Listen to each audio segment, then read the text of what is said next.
Hello everyone. आप सब कैसे हैं? मैं उम्मीद करता हूं कि बहुत अच्छे होंगे और अपनी पढ़ाई को बहुत अच्छे से कर रहे होंगे।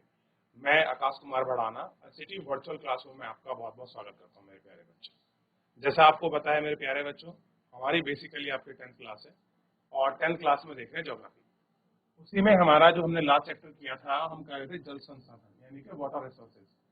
तो हम आपका बेसिकली जल प्राप्त संसाधन को हम लोग समझने का प्रयास कर रहे थे। तो हमने इसको पढ़ना शुरू किया था और हमने देखा था जल संसाधन को हम किस रूप में आपका देख रहे थे कि जल हमारे लिए कितना महत्वपूर्ण है, किस तरह से हम इसको जीवन में उपयोगिता के रूप में रखते हैं। इन सारे बिंदुओं पर हमने एक एक करके बड़े अच्छे से गौर की थी। साथ में हमने ये भी देखा था कि जल जो है हमारी पृथ्वी पर कितना है। तो हमने देखा था कि 3/4 भाग यानी कि लगभग 75% हमारे पास वाटर है। लेकिन ये जो जल है, ये जल हमें जो आपका 75% जल है, ये हमें समुद्र के रूप में, नदियों के रूप में, स्थल पर जो आपके तालाब, झील, नाले, भूखंड, हिमानी समुद्र, इन रूप में है। लेकिन जो हमारे पास पीने योग्य जल है वो लगभग 2%, 1% से भी कम हमको मिलता है। क्लियर है? आप देख सकते हैं कि कितनी बड़ी मात्रा है और कितना बड़ा हमारा स्वच्छ जल आखिर तक कहाँ पहुंच जाता है, समुद्रों में कैसे पहुंच जाता है, इसको समझने की थोड़ी सी हमारी आपकी अपनी आपका जरूरत है। उसके बाद हम देख रहे हैं कि क्या कारण है कि असमानता समय और स्थान के अनुसार जल का जो है आपका वितरण में थोड़ी सी जो हमको कमी है वो आपका बेसिकली हमको दिखाई देती है। तो अति शोषण, अति प्रयोग समाज के विभिन्न ऐसे कारण रहे हैं जो क्या करते हैं, आप देखेंगे जल का जो वर्गीकरण है उसको करने में आपका थोड़ी सी जो है समस्या पैदा करते हैं कि कहीं पर जो है आपका जल जो है बहुत बड़ी मात्रा में आपका नहीं है और कहीं आपका बहुत बड़ी मात्रा में हम लोग उसको प्रयोग नहीं कर पाते। तो ये सारे कुछ ऐसे बिंदु हैं, ये कुछ ऐसे मुद्दे हैं जो हमको गौर कर कर आपका देखना चाहिए और एक एक कर कर इन सारे मुद्दों पर, इन चीजों पर हमको गौर करने की आवश्यकता है। क्लियर है? ये हमने देख लिया और हमने देखा कि भारत में जो एवरेज रेनफॉल है वो 114 सेंटीमीटर है, जबकि इजराइल में आपका 25 सेंटीमीटर है। तो हमारे यहाँ जो क्या है, जल का समुचित जो आपका प्रबंधन होना चाहिए, यानी कि आप देखेंगे जो बारिश का जल है हम लोग उसको बहुत कम रूप में आपका प्रिजर्व करवाते हैं। हमारे पास कोई ऐसी खास टेक्निक नहीं है जो हम जल है जो हमारा आपका वर्षा का जल है हम उसको आपका प्रिजर्व कर पाए, ताकि हम लोग अपनी पीढ़ी के लिए जो आपको फ्यूचर के रूप में हम जल को आपको यूटिलाइज कर पाए। आप देखते हैं कि बारिश का इतना बड़ा जो आपका जल है वर्षा का, हम उसको कहाँ संरक्षित कर पाते हैं? देखते हैं, कर पाते हैं? कोई नहीं। तो ये सारी चीजें हैं जो हमको गौर करने की, एक एक को इनको आपका देखने की जरूरत है। अब देखिए ये पानी की समस्या ही तो है जो इतनी बड़ी लंबी लाइन में खड़ा कर देती है। आज भी आप देखेंगे जितने भी बड़े महानगर हैं उनमें आने वाले 2025 में इस पानी का संकट सबसे ज्यादा खड़ा होने वाला है। तो इन चीजों को थोड़ा सा गौर करके देखना चाहिए। उसके बाद आप कश्मीर में देखिए, कश्मीर में कितना बड़ी रूप में आपका बर्फ मिलता है, लेकिन फिर भी वहाँ महिलाएं क्या है, आप देखिए पानी के लिए कैसे एक स्थान से दूसरे स्थान तक आवागमन करती हैं। आप इस चीज को बड़े महत्वपूर्ण रूप से समझ सकते हैं। क्लियर है? उसके बाद हम लोग रिपोर्ट देखे थे, जल जीवन मिशन को हम लोग पढ़े थे कि जल जीवन मिशन क्या है और कैसे जल का प्रयोग हम लोग विद्युत यानी कि आपका बिजली बनाने के लिए हम लोग कर रहे हैं। इस विषय में भी हम इन सारे चीजों पर आपका गौर कर रहे थे। तो इन सारी चीजों को हम लोग अच्छे से गौर करके एक एक करके हम लोग इसमें आपका दे चुके थे। उसके बाद हमने देखा था बहु उद्देश्य नदी परियोजना और समन्वित जल संसाधन प्रबंधन। तो इन सारी चीजों को हम लोग आपका देख रहे थे कि जल संसाधन क्या है, प्रबंधन नदी योजना क्या है। इन सभी पर हम लोगों ने एक एक करके जो है आपका बात करने की हमने कोशिश की थी। क्लियर है? तो प्राचीन भारत में जलाशय गिनती क्या है, इसको भी हमने आपका गौर करके एक एक करके अच्छे से हमने इन पर देखने का, जानने का वो आपका प्रयास किया। ठीक, ध्यान रहेगा बच्चों। यहाँ तक किसी कोई डाउट है, कोई क्वेरी है, कोई प्रश्न है?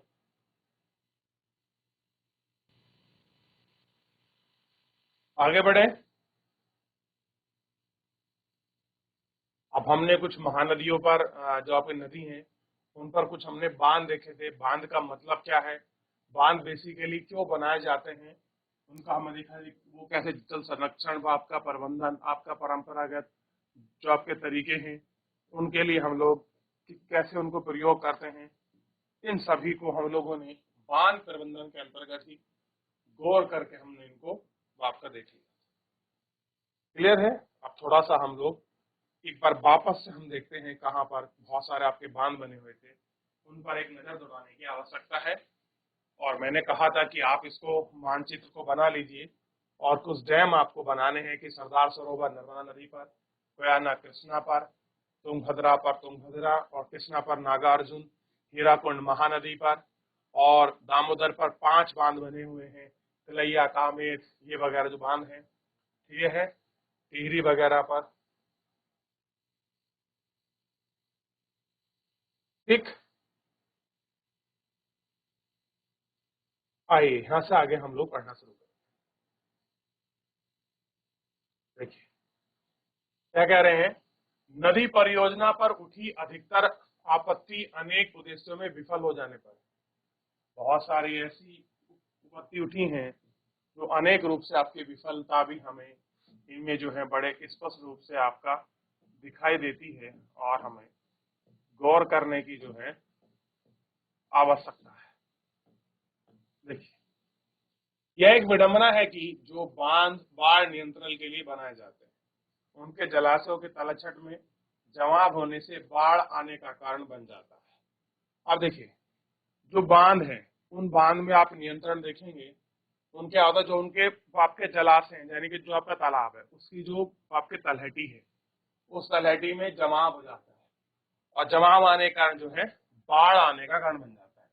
मान लीजिए आपका बांध है, बांध का जो आपके नीचे का जो आपका झील है, जो आपका जलाशय है, उसमें पानी भरा हुआ है, लेकिन जैसे ही बाढ़ आती है, बारिश का पानी उसमें आता है, ऊपर से पहाड़ों से जो आपकी नदियां आपका जल लेकर आती हैं, तो उनमें कंकड़ पत्थर बालू महीन आपका महीन मिट्टी होती है। जैसे ही उस आपके जलाशय में बांध में आपका प्रवेश करती हैं, तो जो उनके साथ मिट्टी कंकड़ भाड़ू है तो उनका निक्षेप कहाँ कर देती हैं, वो जलाशय में कर देती हैं। ऐसे करते करते क्या होता है, जलाशय कुछ मीटर या कुछ ऊंचाई पर नीचे से ऊपर उठ जाता है।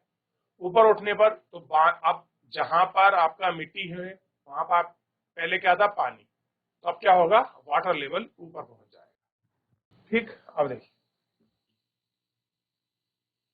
अत्यधिक वर्षा की दशा में बड़े बांध कई बार बाढ़ नियंत्रण में असफल रहते हैं, और अत्यधिक वर्षा हो जाएगी तो जो आपके बड़े बांध हैं वो कई बार क्या होते हैं, उसमें बड़े बांध असफल रहते हैं।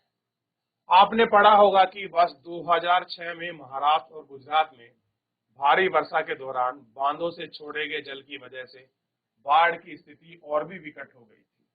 कहां पर आप देखेंगे 2006 में महाराष्ट्र और गुजरात की कंडीशन को ये लोग आपका बता रहे हैं।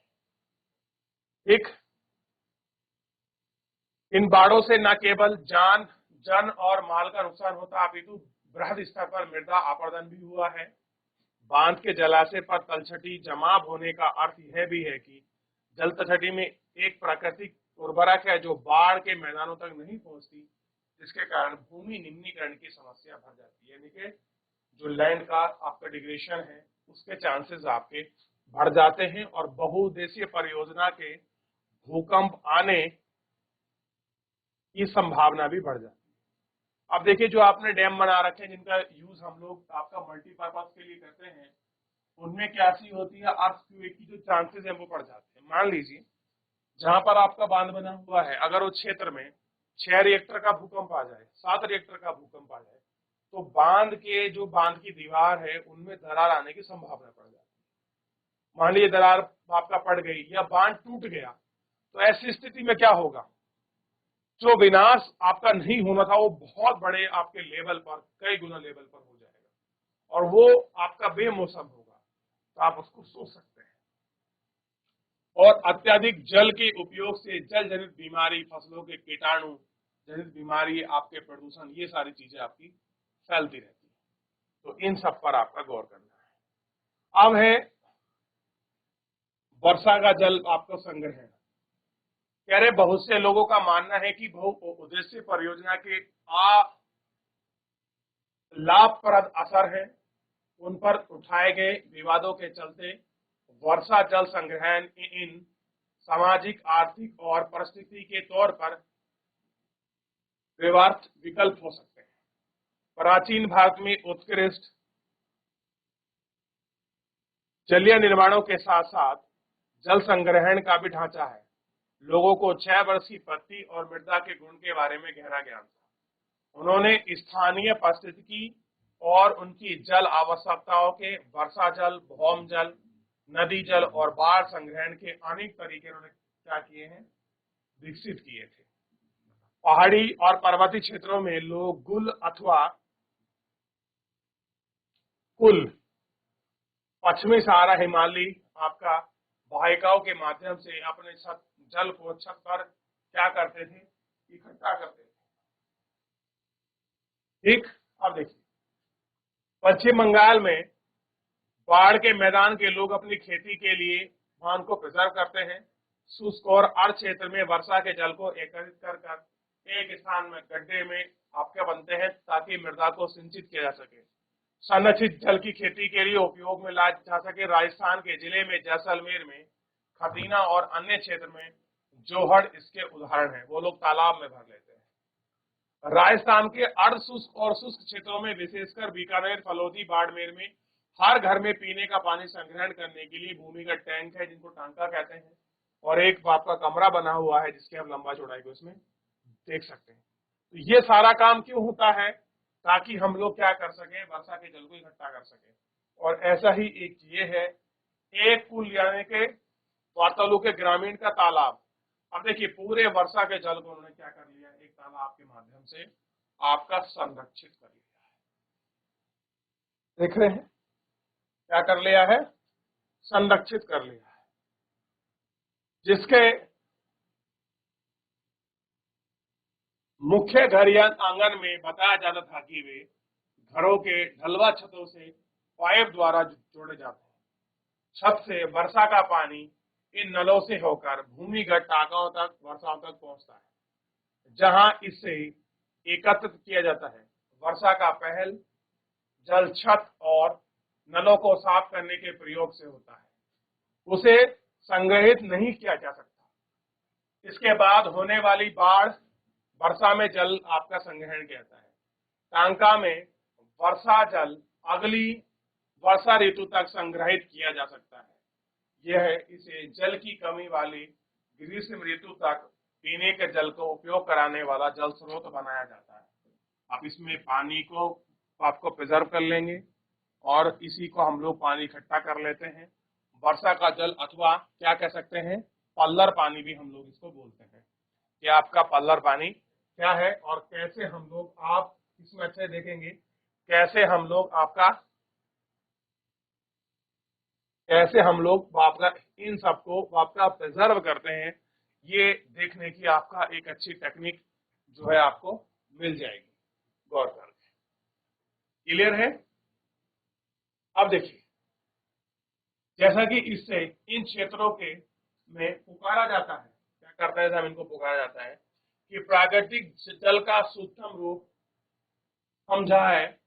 कुछ घरों में तो टांकों के साथ ही भूमिगत कमरे भी बनाए गए हैं। क्या बनाए गए हैं, कुछ आपका भूमिगत क्या है, आपके कमरे हैं, यानी कि जमीन के अंदर कुछ इस तरह से टैंक बनाए गए हैं, भूमिगत कमरे हैं, जिससे पानी के जल को हम सुरक्षित करते हैं। क्योंकि जल का यह स्रोत इन कमरों को भी ठंडा रखता है। इससे ग्रामीण ऋतु से गर्मी के में राहत मिलती है और इससे क्या होता है कि गर्मी के मौसम में इन्हें आपका राहत मिलती है। ठीक, अब कुछ रोमांचक तथ्य हम देखते हैं। कह रहे मेघालय की राजधानी शिलांग में छत वर्षा जल संग्रहण प्रचलित है। मेघालय के राजधानी शिलांग में क्या करते हैं, जो वर्षा होती है उसको अपने जल छत पर हम लोग इकट्ठा करते हैं। चूंकि चेरापूंजी और मानसेराम जहां विश्व में सर्वाधिक वर्षा होती है, शिलांग से 55 किलोमीटर दूर पर स्थित है। यहाँ शहर पीने के पानी में गंभीर समस्या है। अब यहाँ जल नहीं है, यहाँ के लोगों को पानी आपका पीने के पानी में समस्या को आपको झेलना पड़ता है। ठीक, शहर के लगभग हर गांव की छत घर की छत पर वर्षा के जल का संग्रहण करने की व्यवस्था है। घरेलू जल, ठीक, आवश्यकता की मांग में 15 से 50% पूरे हिस्से की छत पर जल संग्रहण व्यवस्था है। पूरा क्या होता है, वहां ये आपका जल आपका इकट्ठा होता है और उसको आप तो आपका देख सकते हैं। क्रियाकलाप, आपने क्षेत्र में पाए जाने वाले अन्य वर्षा जल संग्रहण तंत्रों के बारे में पता लगाइए। यह दुख की बात है कि आज पश्चिमी राजस्थान में छत वर्षा जल संग्रहण की इन रीतियों ने इंदिरा गांधी नहर में उपलब्ध 12 मासी पेयजल के कारण कमी की जा रही है। अब एक आपका नहर खुली है, इसका नाम है इंदिरा गांधी कैनाल, और यह कैनाल कैसी है, 12 मासी पेयजल है। कैसी है, 12 मासी पेयजल है। हालांकि कुछ घरों में टांकों की सुविधा अभी भी है, क्योंकि उन्हें नल के पानी का स्वाद पसंद नहीं है। सार्वभौम से आज भी भारत के कई ग्रामीण और शहरी क्षेत्रों में जल संरक्षण और संग्रहण का तरीका उपयोग में लाया जा रहा है। कर्नाटक के मैसूर जिले में स्थित एक सुदूर गांव है गंठाथूर में ग्रामीणों ने अपने घरों के जल की आवश्यकता पूर्ति छत वर्षा जल संग्रहण की व्यवस्था हुई है। गांव के लगभग 200 घरों में यह व्यवस्था है और इस गांव में वर्षा जल संपन्न गांव की विख्याति अर्जित की है। यह प्रयोग किया जा रहा है कि वर्षा जल संग्रहण ढांचे के बारे में अधिक जानकारी 3 पॉइंट चित्र में दिखाई गई है। इस गांव में लगभग 1000 मिलीलीटर वर्षा होती है। मिलीमीटर, तो देखिए वो लोग किस तरह से पानी को सेव करते हैं। ये इमेज हमारे सामने है। वर्षा हो रही है छत के पाइप के माध्यम से, उसको भूमिगत टैंक के रूप में आपका प्रिजर्व कर लेते हैं। देखिए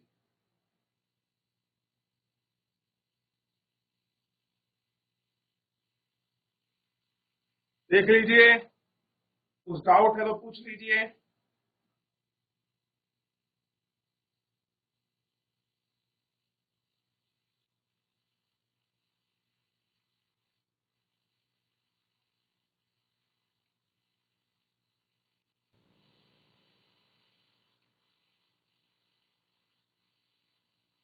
ध्यान दीजिए,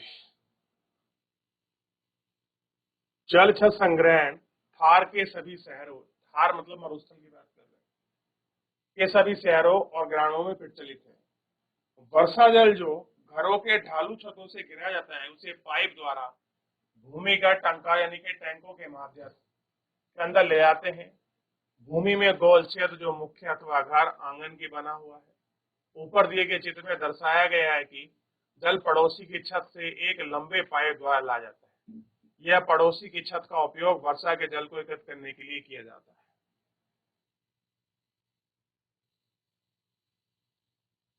ठीक, और 10 भाराएं के साथ जल संग्रहण की क्षमता 80% तक है। यह हर घर में प्रत्येक वर्षा में 50,000 लीटर जल संग्रहण का उपयोग कर सकता है। 200 घरों में हर साल लगभग 10 लाख से भी अधिक लीटर पानी का ये लोग संग्रहण करते हैं।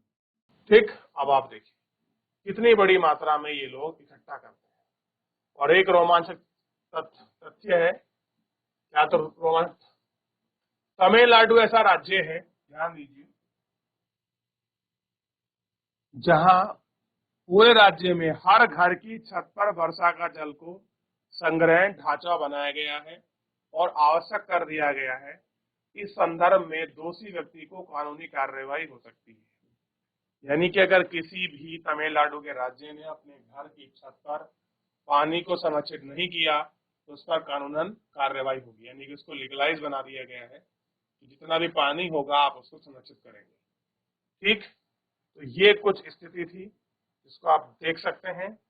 फिलहाल हम लोग एक इसके माध्यम देखेंगे कि कैसे हम लोग इन सब चीजों को अच्छे से डेवलप कर सकते हैं। तो एक बड़ी प्रसिद्ध कृषि में एक प्रचलित कृषि पद्धति है, पैटर्न, जिसको बोलते हैं ड्रिप सिंचाई।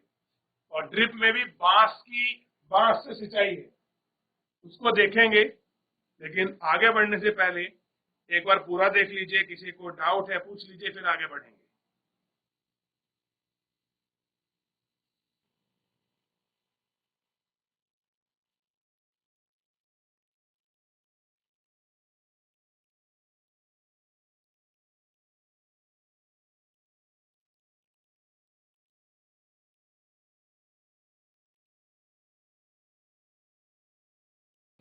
देख लिया? चलिए देख लेते हैं। कर रहे हैं। मेघालय में नदियों में झरनों के जल को बांस द्वारा बनाए गए पाइप से एकत्रित करके 200 वर्ष पुरानी विधि प्रचलित है। लगभग 18 से 20 लीटर सिंचाई बांस पाइप्स में आता है। उसे सैकड़ों मीटर दूर तक ले जाया जा सकता है।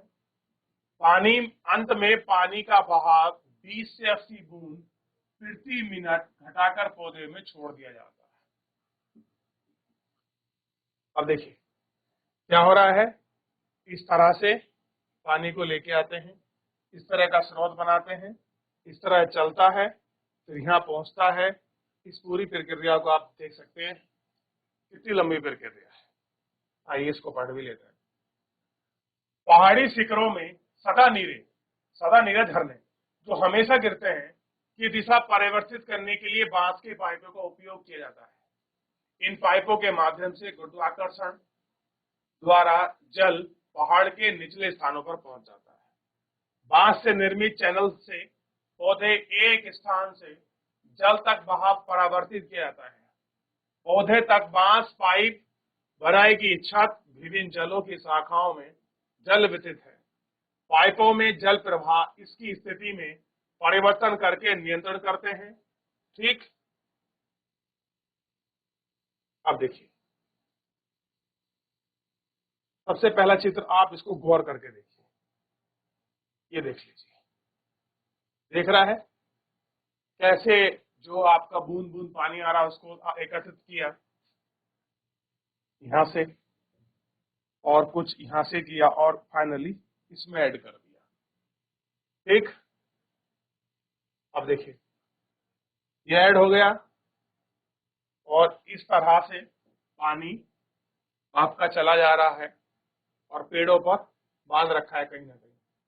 और इस तरह से अगर कोई बीच में कट देना है तो यहाँ पर जोड़ दिया, यहाँ कोई कट दे दिया, इधर से आ रहा है तो पूरा माध्यम बनाया गया है। और इसको अगर पास भी कराना है तो पाइपों के माध्यम से ऐसे एक पेड़ से दूसरे पेड़ की तरफ को भी हाइट पे भी इसको गुजार सकते हैं।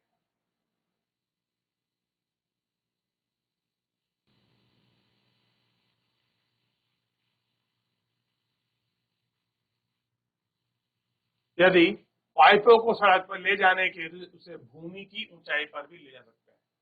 अब देखिए फिर कैसे पूरा पानी के माध्यम से पेड़ों की जड़ों तक एक एक बूंद के रूप में हम इनको छोड़ते हैं। तो क्या लिखा है, संकुचित किए हुए चैनल सिलेक्शन सेक्शन अथवा पलांतरण की इकाई जल के अंतिम चरण का उपयोग में की जाती है। इस चैनल के सेक्शन में पौधों की जड़ तक जो है पानी उसके निकट तक बिल्कुल गिराया जाता है। तो पानी को कहाँ गिराते हैं, बिल्कुल जहां तक आपका निकटतम हो उस स्थान तक पानी को गिराया जाता है। क्लियर है?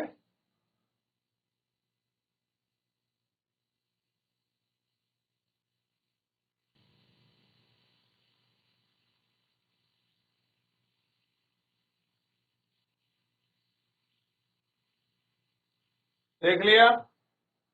चलिए तो इस तरह से पूरा चैप्टर आपका समाप्त हो गया। अब आपको क्या करना है, कुछ क्रियाकलाप है दिए गए। सूचनाएं एकत्र करें कि उद्योग किस तरह जल संसाधनों को प्रदूषित कर रहे हैं, कि जितनी भी हमारी हैवी इंडस्ट्री लगी हुई है वो कैसे हमारे जल संसाधनों को आपका प्रदूषित कर रहे हैं, ये हमको देखना है। अपने सहपाठी यानी कि जो आपके क्लासमेट है तो एक साथ मिलकर मोहल्ले में जल विवाद का एक नाट्य प्रस्तुत करें कि मोहल्ले में जल को लेकर कैसा डिस्प्यूट होता है, एक नुक्कड़ नाटक को चलाएं। तो ये सारी चीजें हैं जो आपको देखनी चाहिए और बात भी करनी चाहिए। इन पर हम लोग देखते हैं। अब करें बहुविकल्य प्रश्न। नीचे दी गई सूचनाओं के आधार पर जल की कमी से प्रभावित या जल की कमी से अप्रभावित में वर्गीकृत कीजिए। क्या करना है, जल की कमी से प्रभावित या जल की कमी से अप्रभावित। देखिए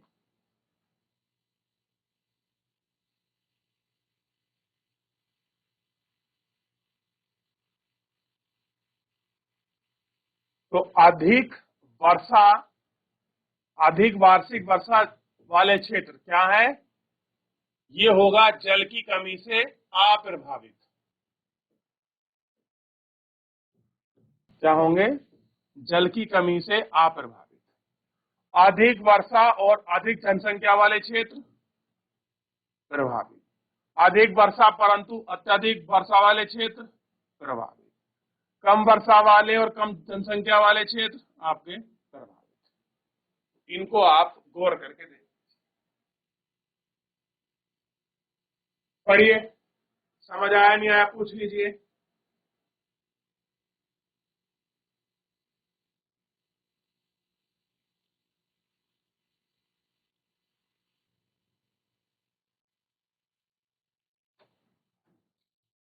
तो मेरे प्यारे बच्चों, फिलहाल आज हम इस चैप्टर को इतना ही, मिलते हैं नेक्स्ट चैप्टर में। तब तक इसके ऑप्शंस को करिए, कोई डाउट बनता है कोई भी क्वेश्चन में, बेहिचक बिना घबराए आप मुझसे अपने प्रश्न को पूछ सकते हैं, लाइव जुड़कर चैट के माध्यम से। तो मेरे प्यारे बच्चों, फिलहाल आज के लिए इतना ही। धन्यवाद।